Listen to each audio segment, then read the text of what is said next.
ஓம் நமச்சிவாய. நாம் நேற்றிலிருந்து அரியலூர் மாவட்டத்தில் அமைந்திருக்கும் பாடல் பெறாத சிவஸ்தலங்களை பார்க்க தொடங்கியிருந்தோம். நேற்று உடையார்பாளையம் என்ற ஊரில் அமைந்திருக்கும் பைனீஸ்வரர் திருக்கோயில் பற்றி பார்த்தோம். இன்று அரியலூர் மாவட்டத்தில் திருமானூர் என்ற ஊரில் அமைந்திருக்கும் அருள்மிகு கைலாசநாதர் திருக்கோயில் பற்றி பார்க்க இருக்கின்றோம். இந்த ஆலயத்துக்கு எவ்வாறு செல்வது? திருச்சியிலிருந்து திருமழப்பாடி வழியில் 60 கிலோமீட்டர் தொலைவிலும், தஞ்சையிலிருந்து 19 கிலோமீட்டர் தொலைவிலும் அமைந்திருக்கின்றது இந்த ஆலயம். இந்த ஆலயத்துக்கு செல்வதற்கு பேருந்து வசதிகள் இருக்கின்றன.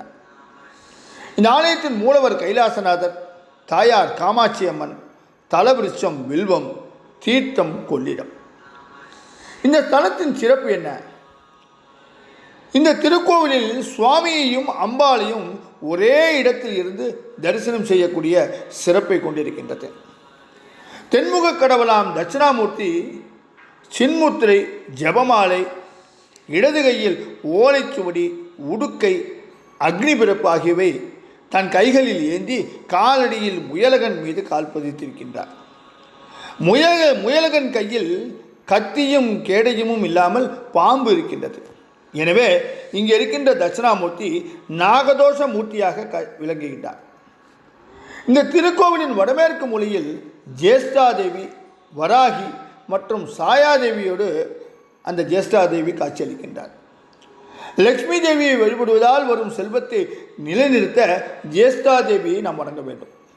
சுமார் 750 ஆண்டுகளுக்கு முன் கட்டப்பட்ட சில ஆலயங்களில் தான் ஜேஷ்டாதேவி வழிபாடு இருந்திருக்கின்றது.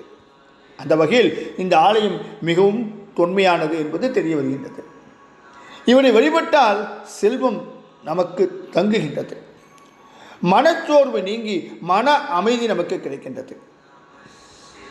சரி, இந்த திருக்கோவிலின் கிழக்கு வாசல் வழியாக வந்தால் பலிபீடமும் நந்திகேஸ்வரரையும் நாம் தரிசனம் செய்யலாம்.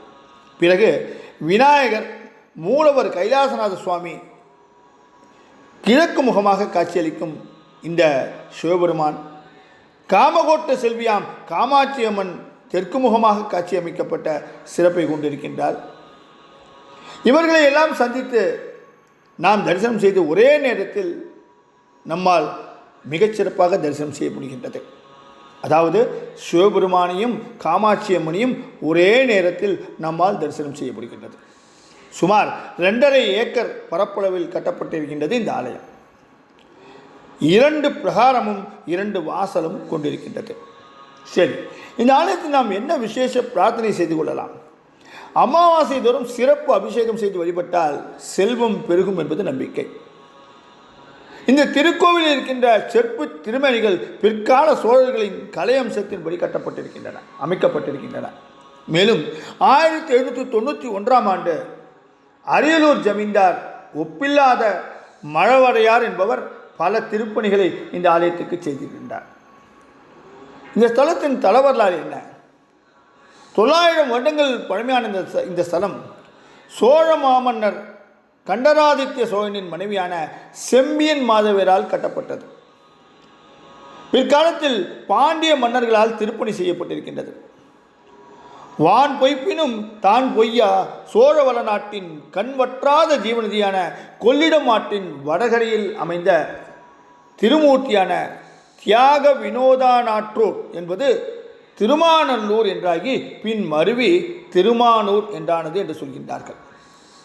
இந்த ஊரின் நெடுநாயகமாக இந்த ஊர் அமைந்திருக்கின்றது. சரி, இந்த ஆலயத்தில் என்னென்ன விசேஷ திருவிழாக்கள் நடைபெறுகின்றன?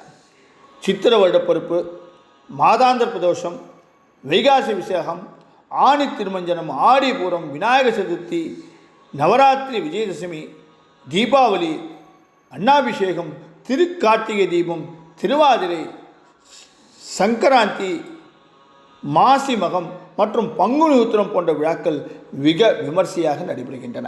இப்பேற்பட்ட சிறப்பு வாய்ந்த இந்த ஆலயத்தை நீங்களும் தரிசித்து சிவபெருமானின் அனைத்து அருளையும் பெற வேண்டி இந்த உரையை இத்தோடு முடிக்கின்றேன்.